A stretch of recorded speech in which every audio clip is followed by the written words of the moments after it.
le Niger, la France, depuis 2 mois, est dans une situation quasiment intenable. Notre ambassadeur ne peut plus sortir de l'ambassade. Nos 1500 militaires ne peuvent plus sortir de leur base.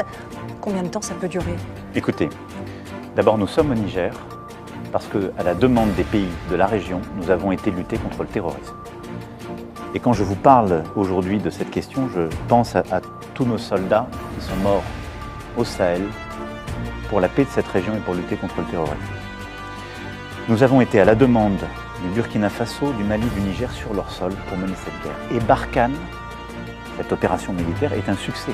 Parce que sans celle-ci, la plupart de ces pays auraient déjà été pris par des califats territoriaux et des djihadistes. Caro amigo, seja bem-vindo mais uma vez no Bem Haja.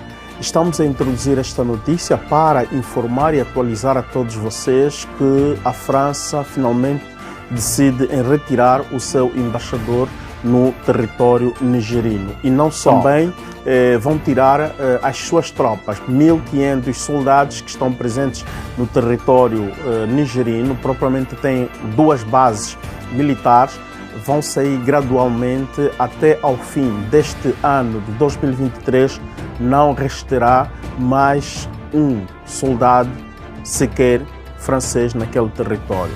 Emmanuel Macron finalmente convencido de que é inútil ele insistir, marcar presença com os dentes armados, portanto convenceu-se em ter que se retirar.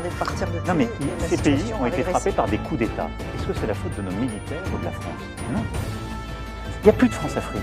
Donc quand il y a des coups d'État, nous on n'interfère pas dans la vie politique des pays. Ça veut dire qu'on ne reste pas là-bas.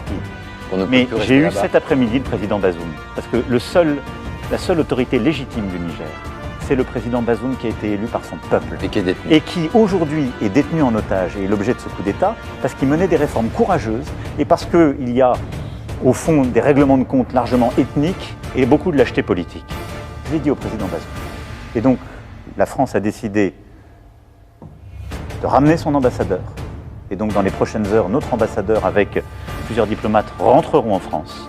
Et nous mettons fin à notre coopération militaire avec les autorités de fait du Niger, car elles ne veulent plus lutter contre le terrorisme. C'est donc la fin de la présence française militaire au Niger. Elle sera organisée dans le temps, dans les semaines à venir, mais c'est la fin de cette coopération.